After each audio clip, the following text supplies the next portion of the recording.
Hello, can you hear me? Yes. Now I can hear you. Okay. Chairperson McGraw. Here. Supervisor Syed. I'm here. Good Matt- morning. Good morning. Matt Yetto. I'm here. Ismat Alam. Good morning, I'm here. Brian Backus.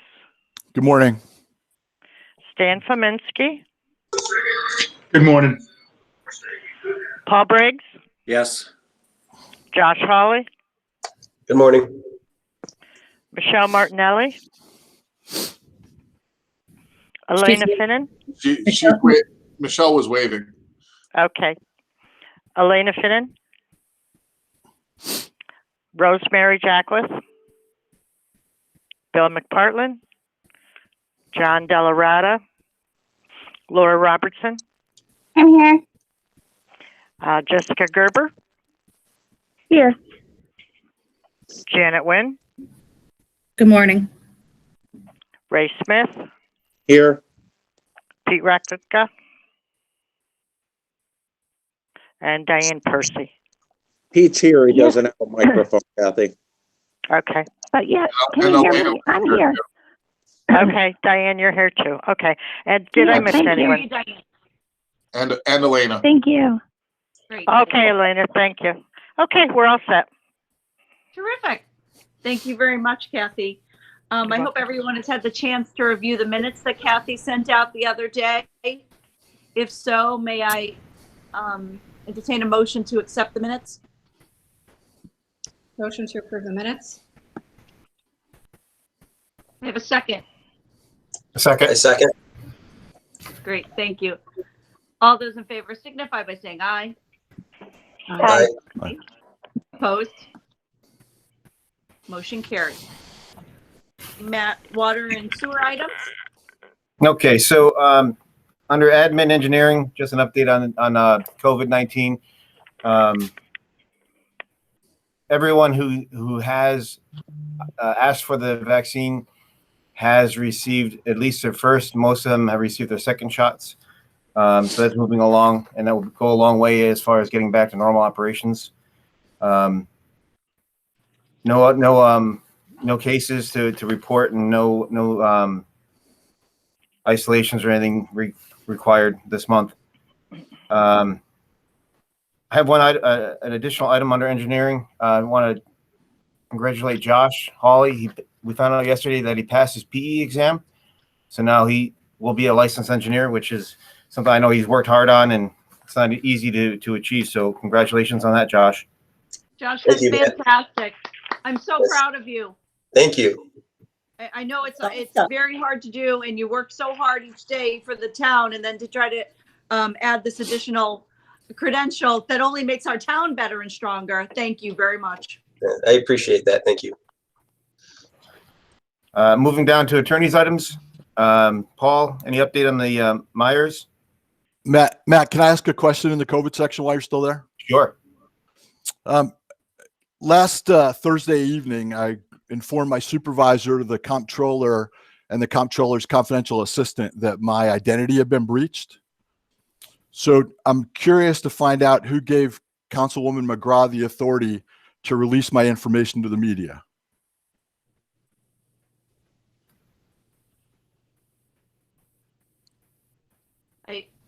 What does that have to do with COVID? You released it as a pandemic. So let me go a little further. No, I don't think I released it as the pandemic. I'm sorry. And I didn't realize it was confidential information because I was also breached, and I've made that clear. And we're trying to work on a project. So I'm sorry, Brian. Did you? But I don't think that there was. So, well, Councilwoman McGraw, I would disagree because there's multiple town board members. There's 2 town attorneys. There's only 1 secretary to the supervisor. Okay. I'd also like to know if you informed my supervisor or the entire town board that you were going to release this information to the Gazette. No, I didn't. I'm sorry about that. And if you'd like to discuss it further, Brian, I'm always available, just like I am to everyone who works at town hall. Okay? What? No, it's not okay. And I'd also like to know But it's finally also not a public why. works issue. So if you want to raise it with me, it's not a public works issue. Well, So, ma'am, I thank you. disagree. It is a public works issue because How? you said it happened during the pandemic. It was an unemployment insurance fraud release. That's your quote in the Gazette. Yeah, I did say something that unemployment fraud has increased. So yes, okay. I'm sorry. I think it's an issue that I'm trying to help everyone. I'm sorry, Brian, that you don't feel the same way, but this is an important issue to the town. Well, I think it's important that you breached my identity to the entire Gazette readership. Well, and in what way? How was it breached, Brian? How were you harmed? How were you harmed? The only people that knew that it had happened were the comptroller, the confidential assistant, and the supervisor. No, ma'am, I'm not. I'm sorry. I completely disagree. You're out of order here. Thank you very much. Okay. If you want to have a conversation with me in another committee meeting, this does not have anything to do with Public Works. Nothing. Kathy, No. I'll send you my questions for the record. Thank you. You're welcome. Great. I love that we get into this now, this for the record. It has not, and I will rule them out of order again. So if you want to have a conversation with me, have a conversation with me like a grown-up. Thank you very much. I stand by what I did. The town has been breached. There has been fraud. And the residents need to know. So thank you. Moving along, Matt. So, attorney's items, Paul, what do you have Matt? as far as an update on Myers? No, there's no further update on Myers. Pierce Road. Pierce Road right. is next. I didn't hear you. Pierce Road is next. Yes. So the petition's been signed. We need to call for a public hearing to establish that extension. So we'll call for that this month. You're ready for that, Paul? Yes. Great. Okay. I'm not privy to the agenda. I can't find it, but the next one, I presume it's I'll send it to you again. city water bill. City water bill's City next. water Yep. bill. So we met with the City of Schenectady Department of Public Works and their engineer and their attorney, and we had a discussion. They want us to enter into negotiations to establish not only a new water agreement, but a sewer agreement with the city. And this is not an easy matter. We've started this process 2 or 3 years ago, and then nothing came of it. The city's reinstituting that desire to do that, and they want to incorporate a resolution of this issue into possibly into any new contract we have with the city with respect to going forward with the purchase of water and also the treatment of our sewage. So there is some movement on it. We're waiting for the city to provide some information on this, and then once they do, I'll follow up and take the next step. But it's not going to be a process. They're asking for not only the cost of water, but they want the cost of public or capital improvements in the city, which is going to be a financial issue that's got to take a lot of work on our part as to whether or not we want to enter into that type of agreement. So we're going forward. Everything's fine on that. Yeah, that was a very good meeting. It was. Next, Matt. Next item is Ingersoll. Ingersoll? Yeah. Josh. So Josh, I know Josh spoke with the contractor and he has the most up-to-date information. Yeah, currently they're planning on doing the work on the 18th and 19th of this month. The contractor was waiting for the weather conditions to improve a little bit for the excavation. But I got that update yesterday that they have the work scheduled for the 18th and 19th to start. Which will be good because we did have another issue at that pump station a few weeks ago.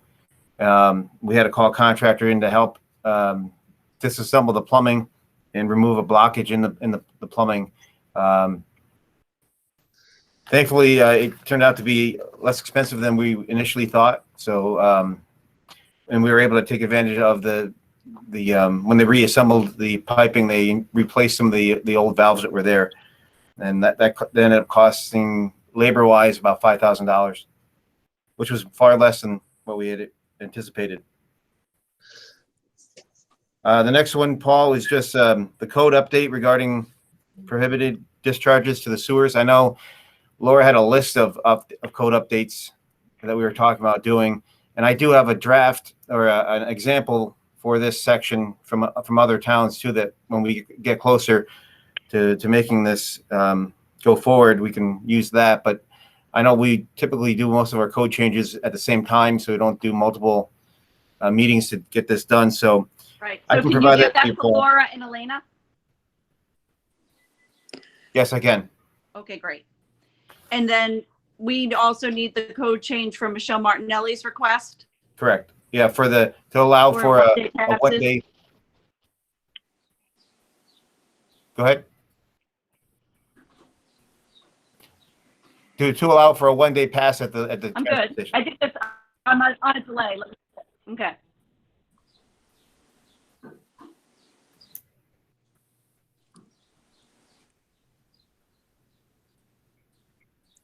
Okay, I think that should be better. I'm sorry, I was somehow delayed. No problem. Yeah, so for the 1 day pass at the transfer station would also be would require a code change. So we'll combine all those, and I think Laura had some other ones too that she wants to roll into that. That's all I have for attorney items. Just for a point of information, Laura, Elena, I know Elena, you sent a bunch of things last night. Thank you very much. Is the goal the end of the month? So from my standpoint, I understand why we would want to do it all as one, but there's also a concern because if we're talking about different chapters of the code, then we're going to have to call for different public hearings anyways. So in my opinion, if we can do some of it, whether it's the transfer station, whatever's going to be easiest, I can do that for the end of the month. But if it's going to take longer or we want to combine them and do it all at once, then it probably would not be ready for the end of the month. I'm open to either option. So whichever the committee wants to go forward with. So we need to not try to push this through for the end of the month. Elena and I work together on these. Once she does a code revision, she sends it to me. And so there's a process there that this is too detailed work to try to get it done. So we're going to have to go to another cycle. All right, that's fine. I just was trying to clarify what the process was going to be.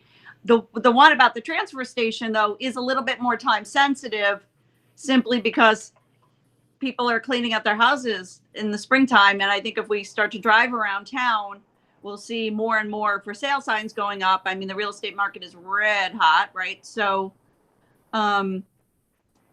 Michelle's. I can do that relatively quickly. Yeah, that was easy. If we want to branch that one out from the rest. Yeah, I'm not looking to cause trouble. I just know Michelle, she asked about it again yesterday, and rightfully so. And she knows when her season really picks up, and we all can tell by looking out the window. So that one, I just think if we can move forward on that one, and then I know the other abandoned homes and things like that I care very much about. And if we can move them forward when we can, that would be great. Okay, Laura, we'll do is that okay? Yes. Thank you. Thank you. I was just trying to get it to coincide with the April 1st, when everybody's buying their transfer permits again. That's what I thought it could coincide with. Okay. So thanks. That's fair. That's absolutely fair. So, there's only going to be a short window though for you between when we pass it. So it still just is in regards to the 1 day permit. Yeah. Yeah. Okay. So yeah, I think that's okay because as long as we're not changing any prices on anything else. Great. Thank you.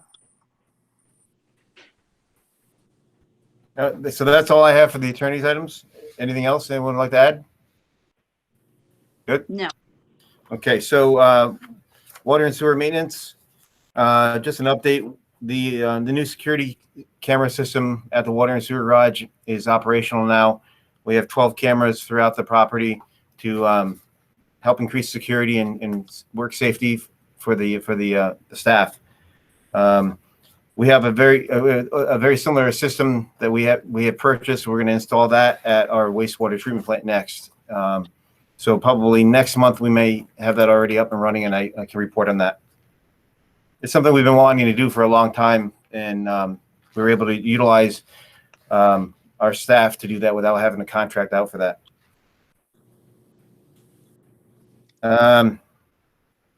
We have an open position on the water and sewer maintenance crew. One of the crew members left last fall.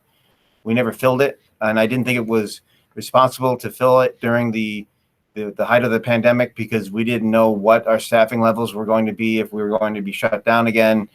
So I wanted to wait. I didn't think it made sense to hire someone fresh and then maybe have them sit home or in a reduced capacity. So now that we're getting close to the busy season again, and the worst of the pandemic seems to be past us. I know it's still ongoing, but the worst seems to be past us. I'd like to try to fill that position. It was never a position that we had given up. It was just one that we failed to fill just because of the timing. Is there any issues with that? I believe it was a budgeted position. It's not one that we didn't have. So if it was a budgeted position, Okay. is met? Yeah, it was budgeted position. Okay, Thank you. great. So we'll begin the interview process and hopefully get a candidate soon. And I may have someone at the end of the month. I may not, but I'd like to start the process. I have one item to add that I thought of after this went out yesterday. Dan Polowinski is a maintenance worker in the crew. He's worked for, I believe, a little bit more than a month, a year and 4 months, I think, with us. He's currently a maintenance worker, but he's passed his probation. He's received the 1 year experience that's necessary to be a water and sewer maintenance worker, and he's a very good employee. And he's asked to go on call as well. So I'd like to move him to the water and sewer maintenance title. It wouldn't be a change too much in his pay because if you look at the steps from maintenance worker to water and sewer maintenance worker, where he is jumping to the next one it's not a big change. And also the maintenance worker title, last year we want to hire a maintenance worker title now, and the water and sewer maintenance worker who left last year, we'll just basically flip flop the two positions, and there won't be a change in the number of individual titles. So, any opposition to that? No, that sounds great. Okay, thank you. I like to keep the people that are working hard for us. I want to keep them moving. I want them to have a career here. I want to encourage them to better themselves. So, thank you. The next item is one that we typically pass every year. Seaward Equipment is the sole source for Gorman-Rupp pump parts. And we have several Gorman-Rupp pump stations in the town. All of our large stations are Gorman-Rupp. And we never know how much exactly we're going to be buying from them because as pumps are taken apart from maintenance, we find out what's wrong, we order the parts. But because these are large pumps, they're not cheap. So, a rotating assembly for one pump could be $5,000. So we typically do a resolution which gives us the authority to spend the money as issues arise. So asking for a resolution to purchase up to $19,900 from Seaward for those pump repair parts. I have a letter from Seaward that does state that they are the sole source for their parts in the Northeast. So if there's any issue with the comptroller's office, we've done that in the past, so I didn't know if there's any issues with that. No, not at all. Okay, good. Thank you. Can you just forward me the letter, please? Absolutely. Thank you. Yeah, we actually we didn't get in trouble, but a local company that was selling parts to us about 5 years ago got in trouble with the other company because we're in municipal market and only one company is supposed to be selling to us. Let's see. The next one, just an update. The hydrant flushing is scheduled to begin April 5th. And everything will be published in the paper and on the webpage. Excellent. Yes. We're working on finalizing the maintenance contract for private hydrants. We talked about that a few months ago. Josh and I were speaking of it yesterday. I'm going to draft a letter to send out either by the end of this week or early next week to the private hydrant owners, telling them about the changes to how we're going to be doing those contracts going forward. Wastewater treatment plant at the high strength waste program. I know last month the town board passed, I think the contract with ESG. I don't know if there's any update on that, Paul. You're muted. No, it was executed and returned. Okay. So the next hurdle is DEC approval. I was recently talking to Barton LaJudas, and we've been trying to figure out how we're going to sell this to DEC to make this as smooth as possible. And so we contacted the other municipalities around this area that take high strength waste to find out what testing they did. Most of them don't even test anything. In fact, we couldn't find one that tested. But the city of Albany, or the county, Albany County, did offer to provide, because they take a ton of this stuff in every day.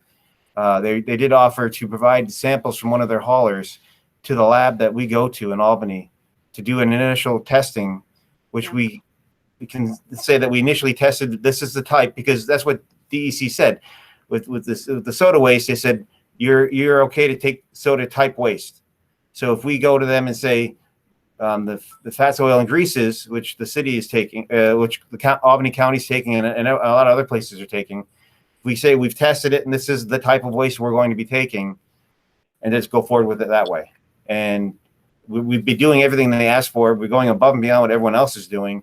And I think that's probably the fastest route to do this. So Karen Clark from Barton LaJudas was sending Jimmy Malcolm just an unofficial email asking, can we go down this route? And then if that's the case, we're going to, if he agrees to it, we're going to propose that in a formal request saying, this is what we're going to do. We're going to sample high strength waste from Albany County. This will be the type of waste we'll be receiving. And we wish to go forward with this project. So that's our plan. And I think that's the fastest way to make it happen. I think if we try to fight it, we're just going to slow it down. It's minimal amount of testing. I mean, some of the other municipalities didn't even want to talk to us because they didn't want to let DEC know. They didn't want to stir things up. But City of Schenectady tests their soda waste twice a year. And that's it. So I can't see them saying no to this. It doesn't make any. They wouldn't be making any sense if they said no. So that's where I want to go with this. If that's what everyone believes, the committee agrees with, that's the plan that I have. Is that Paul? You have any issues with that? No. What's the timing on it, Matt? How soon can it be done? She was going to say. Well, they take samples in every day. I mean, we give them the. I actually told Karen that we'd be willing to do that. It's like $300 probably for the testing. It's not a big deal. Can't you go ahead and do a sample even before you get word back from Malcolm? I can tell her to let them know go ahead and start sampling now. Yeah. I mean, we go to that lab. The lab's in Albany. We drive by them every day, and they go to the lab so many times a day. Albany said they'd even drop the samples off for us. Then do that. Okay. That's an easy solution, seems that way right now. I'm hoping. I'm hoping to with you. But it's not that expensive, so it's right. Moving it's forward worth on it for the time being until it gets told otherwise. Absolutely, only 300. Whatever it is, we will have to take care of it. Okay, next item, sludge disposal. We've completed our testing of our dried sludge, and we've reached out to Colony Landfill and Fulton County Landfill. We're waiting for them to get back to us with rates for disposal. Water treatment plant. So Tim Nagel retired last week. Josh Walters is acting in that role right now. I'd like to appoint Josh to chief water plant operator. It would be until the test is available, so it'd be provisional, and then he'd have to test once the test becomes available. And in this world right now, I know that they've started doing some civil service tests, so hopefully sooner than later. Okay. I thank Janet for the help in making this happen. Janet is excellent with those issues. She really is. I can't thank her enough because it's very complicated and it's very involved. So to be able to stay on top of all of the civil service and the testing is really a tremendous value to the town. Thanks, Denise. And then, so we have Mike Borowski, who has been a trainee at the plant for the last year or so. He has passed his test, and he is now a licensed New York State operator. So I'd like to move him from the trainee position to an operator, and then we'll be back to having 3 operators. Historically, that plant ran with 3 operators. It was only in the last 3 or 4 years that we had 4 people down there. So that was the whole intent, was to get him as a trainee, give him the opportunity to move forward on that. We can discuss the budget implications on that. I don't know if we want to do that in executive session or a side meeting. Whatever is easiest for you and can keep it moving forward. Okay. But no, he chose to go down there and he did exactly. It seemed to work well. We did that same model with Josh and Mike. They both we took valuable people from within and moved them to another section of the town, and they did well. So I'm happy with that because it's so hard to find operators these days. I know. So will you still be short even with all those moves? We'll still be short a water and sewer maintenance worker because that is where that title came from. Mike moved from the crew down there. I'm not asking to fill that right now, but I'm just asking to fill to get back to the levels we were at last year. So we'll be back. So we'll be down. So we won't need to be hiring any more at the water plant. So this will end up being a savings over the year. Not to mention Tim was at the top of his pay scale. Josh is starting at the lower, and Mike is a unique case because of that lateral move. We'll have to discuss where he fits in in the steps as an operator. And we have Matt and I. We have discussed these numbers.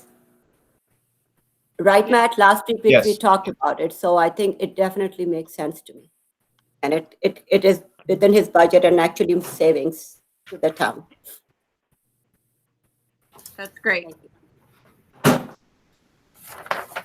Okay, so number 7, the utility billing. Just an update: the spring bills will be going out on April 9th. That's the planned mailing date, and they'll be due on May 25th. That will be for the residential and commercial water and sewer bills. Okay. Let's see. So, Finance Committee, majority of these are carried down from up above, but I just leave it on there just for updates. The Spectrum franchise agreement. I don't know if anything happens on that. It seems to be stalling at this point, but. No, but our director of IT has also raised the issue because he's questioning why we don't have FiOS in Niskuna also. So I know this was something that Alexis was working on. So I guess when she returns, I know Laura and I have been trying to move forward with a variety of other issues with Verizon around the 5G, but we do have to circle back with Spectrum. Okay. I don't know if Elena, if that a file on that was left for you, or if you've had any communication. I mean, if we could just circle back with them and see where they are in terms of, you know, we've now gone a couple of years without the franchise agreement. I'm not to get caught up to speed and keep it moving. I have all that information. I've already read it all, Denise. I'll take care of it. Okay. There's two separate issues, is what it is. So it's Spectrum and the franchise agreement for, you know, what they do in town already and the service they already provide in town. And then there is a deep desire to move forward to try to get Verizon to offer FiOS here. And that's something that I've worked on for years and years. They are not interested. They are reluctant. These two issues are not together at all. We could have multiple franchise agreements.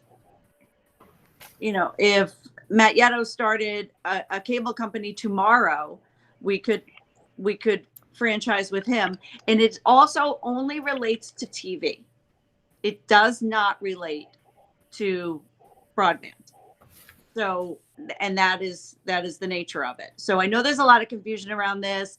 There's, you know, that we're reluctant to move to get forward with FiOS because we have some sort of relationship with Spectrum. We really don't. They're just the only provider.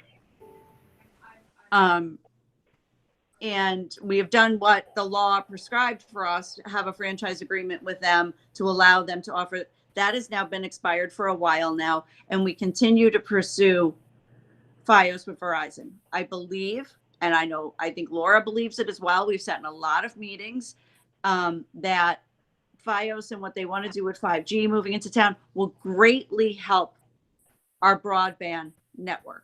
It will help speed up our computer access.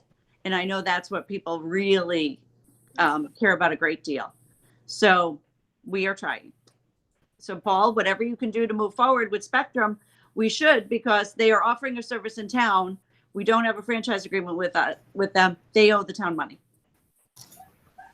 Now that I've said that, I've got Ismet's attention. So Yeah, thank you. Yeah, absolutely. Let me know, Paul, if you need any kind of help in doing analysis or anything. I'll be more than happy to do that. there isn't, you know, it's a set rate. It's a flat thing that gets set by the PSC.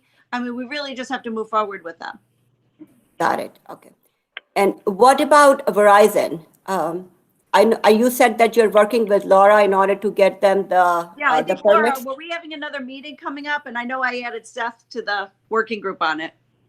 Yeah, I was just looking at my email because we did get something about it. Yeah. But we're done negotiating with Verizon, and we authorized them to submit building permits. So I think that the meeting is for building permits, I believe. I think it is too, with Maggie. Yep. Yeah. Mm-hmm. And so we're ready for that. We have that all set up. That's just a matter of them putting it in. Verizon has said to us multiple times that FiOS is not economically viable for them anymore, and they're not pursuing it on a nationwide level, and that everything is moving to 5G. Right. So, when people say, how come we don't have FiOS? I mean, I completely agree with Councilwoman McGraw. We've asked for it multiple times, and they're not installing it pretty much anywhere anymore. It's all going to be these little tiny little cells that stick up on top of the telephone poles. And we're hopeful to have building permits for those, like, eminently. The only issue that I see between 5G and FiOS is 5G is nowhere near as fast as FiOS is. 5G, I believe, maxes out at probably 100 megabits, which is still slower than cable. So, FiOS, we could potentially have gigabit in every house. I live out in the country and I have gigabit internet because I have FiOS.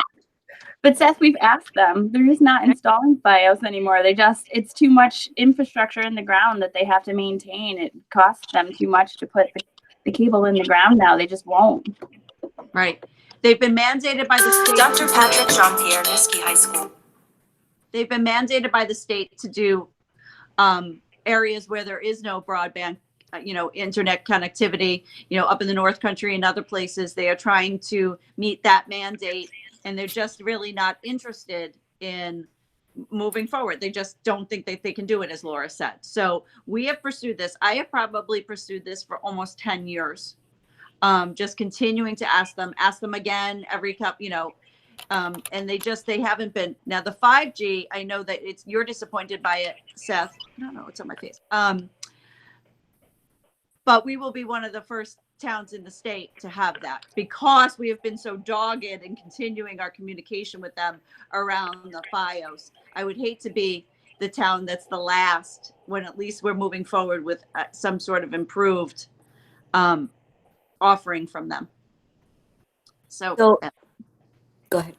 So can I jump on that call with you guys? Do you mind, with Verizon? I think you were on the email that I saw. I don't know when it is. Laura will, yes. Okay. Thank you so much. Right. So you, Briggs, Seth, Laura will keep it moving.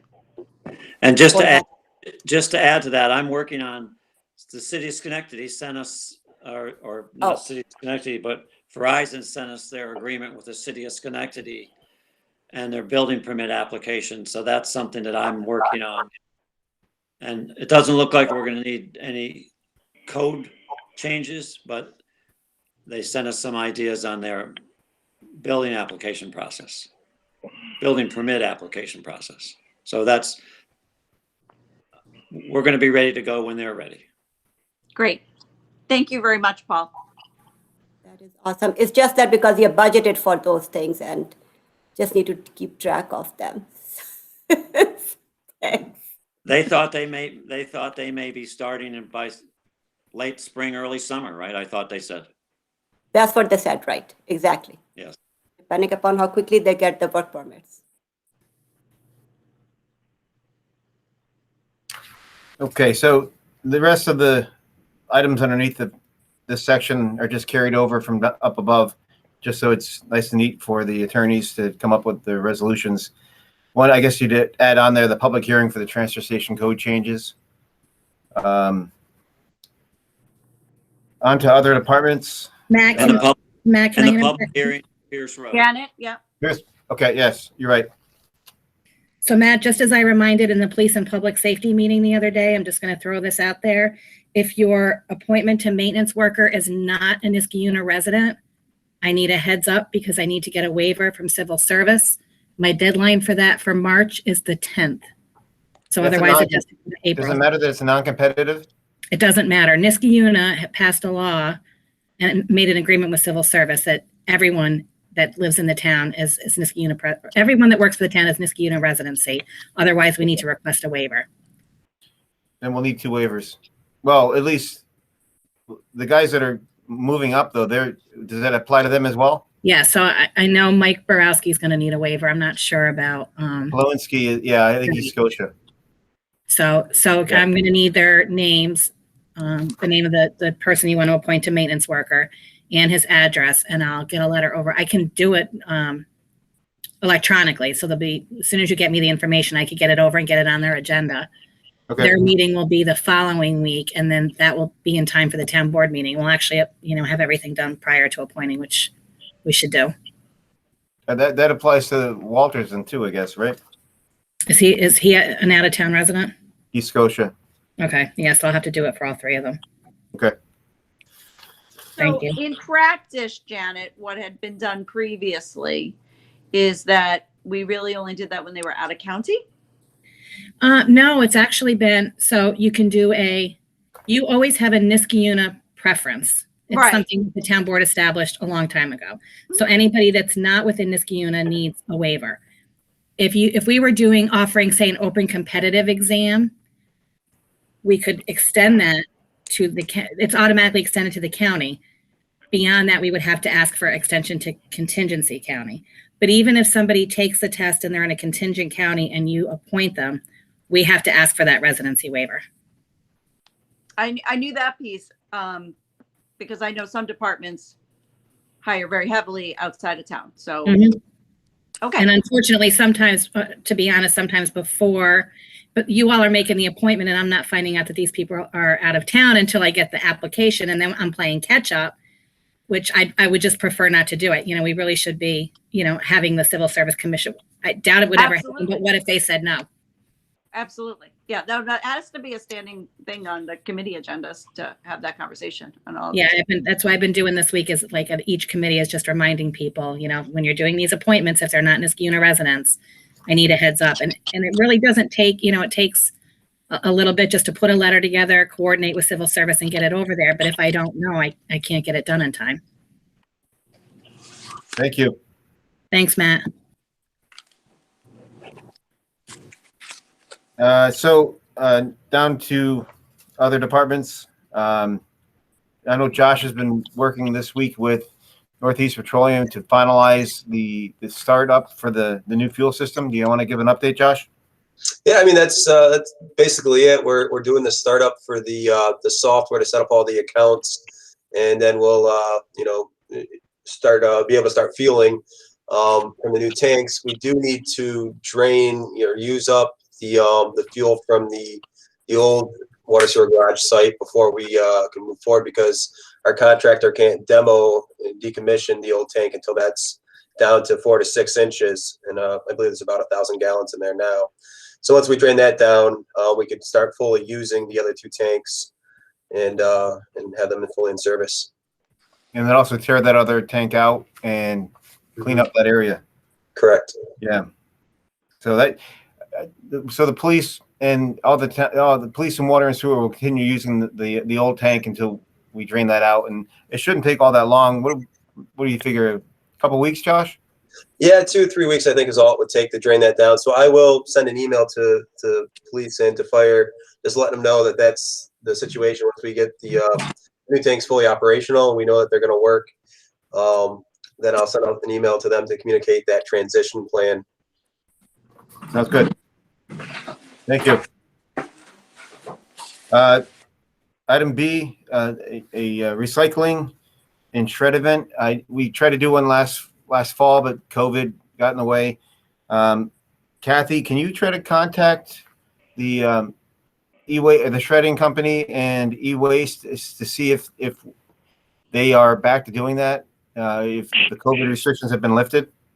Yeah, sure, Matt. Thank you. And typically, we do it on a Saturday, Denise. So I'd like to do it down at the old facility for the adjacent to the transfer station, so that it increases awareness of the transfer station. And I know Ray has some grading left to do there. Ray, when do you think you can get back to doing that grading? I know this is not the time of year when you do that type of work, but is spring possible to try to get an event down there?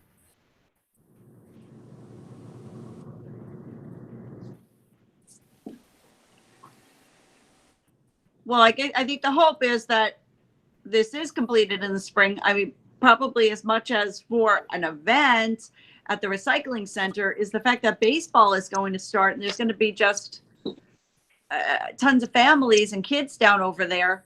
So for safety purposes, as much as anything else, right? From what I'm hearing, baseball is going to go forward with a season this year. They will have it. Last year they pulled the plug on it and had very limited number of games, but the rec baseball will happen. So I don't know if they finalize on a start date. They're going to push it a little bit, but it's going to be typically sometime in late April. So I don't know. Hopefully Ray will be able to. I know it's all weather dependent, and I know he has other things he has to do, and I appreciate him doing the grading there. So hopefully we'll have a better idea of the schedule shortly. I guess it all depends on the weather. I mean, I think 50s next week, so that's hopeful. That's great. Laura? Yeah. Laura had a one thing she'd like to add. Yeah, sorry for the last minute addition, but the Complete Streets Committee has been working on priority letters that we would like to be periodically sending to the state, county, school, and to ourselves. Technically, the one to the town is obviously only signed by the chairman. But I emailed them to you guys. I'll have them in the packet for EDHP EC tomorrow. But like just quickly, like to the state, you know, we did that project with the Capital District Transportation Committee and the Capital District Regional Planning Committee, where we looked at making it safer to cross between the JCC and to Craig, because there's actually like huge pedestrian need and demand on either side of that road, but it's not currently being crossed by a whole lot of people because of obviously it being Balltown Road. So we have the plan for the school zone for Craig Elementary School. So that's in a couple letters, just to slow the cars down in front of Craig Elementary School, a crosswalk there, and then paving the connections between River Road Park and Rosendale and Iroquois schools. That would be to the school. We also duplicated the school zone with the state, because obviously Balltown Road is a state road. Like to the county, to the point like that we really want to see these crosswalks on St. Joseph Drive and River Road. Those are both included in the priorities to the county. And then the sidewalks on Rosendale Road that we've talked about before. And then like I can talk about this more, but the whoops, I lost it. The one to the town includes a small block of sidewalk on Plum Street. And I'm sorry I didn't bring this up at Highway, but we've had some contact with the owner on the north side of Plum Street who would be willing to put in a sidewalk there or work with us on putting a sidewalk. That's really critical because it's a very constrained area there. And so if we have buy-in from the property owner, it's literally like one block of sidewalk. So I know that budgets are really tight, but as far as that goes, you'd have a huge impact on walking and safety, and you're only installing one block of sidewalk. So that might be a real easy win, not very much money, and we've got people that are willing to work with us, which is like stars aligning there. So Okay, that's but we don't know. So when you say the resident is willing to put in the sidewalk, they're willing to allow the sidewalk on their property, but we would pay for installing it. So, and we need prices. Right. Yeah. I mean, we have like in our ADA transition plan, we have worked with the CDTC on what a typical sidewalk installation is, and it's, you know, expensive. Yes, I know. Bill Chapman keeps talking to me about sidewalks on Cornelius, and I keep saying, find the money. Yeah, because I mean, the Cornelius one is easily, I mean, that's probably the like 3 long blocks. This one is 1 short block, so that's, but yeah, it's still. All right, so if you want to find the quote, and then just for the committee and the minutes, I told Laura that at least for the letter for the county, but I really believe for the state as well, we should have a resolution endorsing those items that they're not standalone from a citizens committee. So John and I will sponsor that resolution. Yeah, and that's much appreciated. Oh, and we appreciate you, Laura. And so does Mo. So thank you. It's so cute. Can I ask a quick question? So where is going to be funded from? You said there will be. I don't have funding for it. These are priority letters where we're asking people to consider them when they're doing it. Got it. Okay. But she's asking the town for the one for the sidewalk. Yeah, so I mean, the that's what I'm talking. Like they prioritize things every year, so they just put that survey out to residents, and they got like 350 responses. So that's not quite as good as chickens, but that's still a pretty good response on a survey rate. And people rank their priorities, and so we've got a ton of data that we're sorting through with now on that.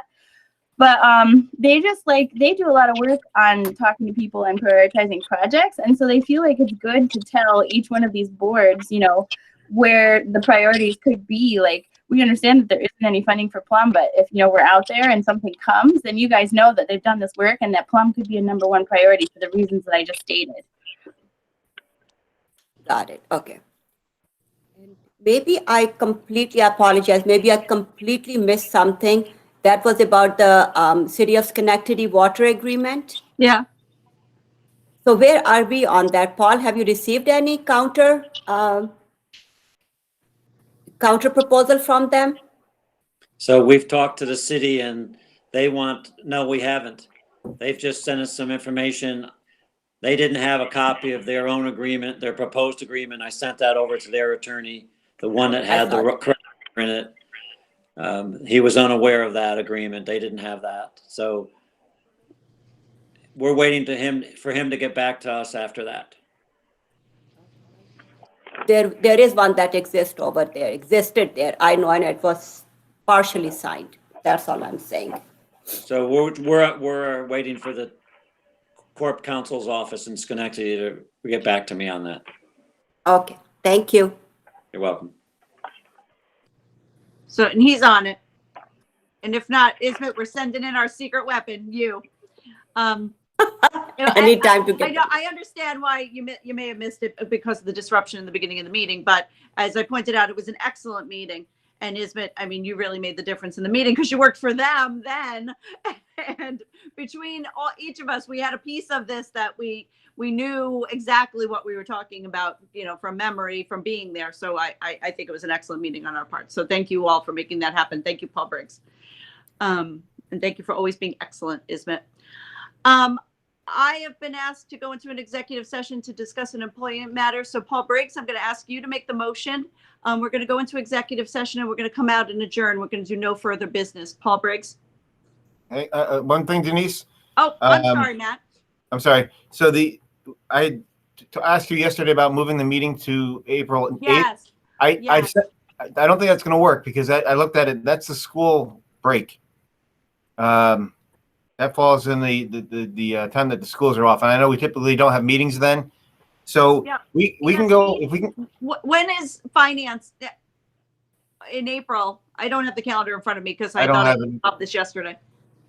I don't have that in front of me, but I'm okay with the first. The 13th of April April. 13th. The 13th. Yes.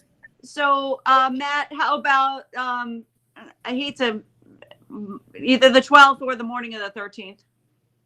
And if you have items that are going to be finance driven, why don't we just at least see them ahead of time? We could keep to the schedule on the first, and Josh could cover the meeting.